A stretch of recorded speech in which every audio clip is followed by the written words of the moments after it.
Mbah Maimun Zubair itu sering dirasani kiai-kiai lain. Mbah Maimun itu kiai yang luar biasa, putranya alim-alim, santrinya pinter-pinter. Kecuali saya tapi kata bapak saya di Kesobor, biasa niku nek santrine alim, anake ora pate pinter, nek anake alim, santrine jarang sing pinter. Iki Mbah Maimun mengumpulkan dua hal. Santri yang pinter-pinter, putra ingkang ngalim-ngalim sedaya. Saking terkesannya saya pernah di jalan itu rengeng-rengeng memuji Mbah Maimun.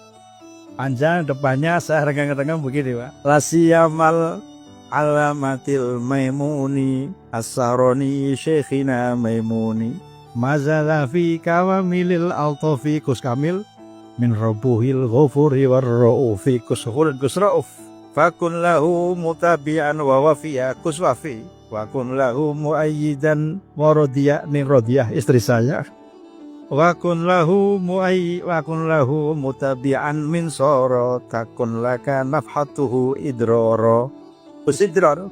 Loh, saya kirimkan teman, ada yang lah mana Gus Yasinnya gitu pakai.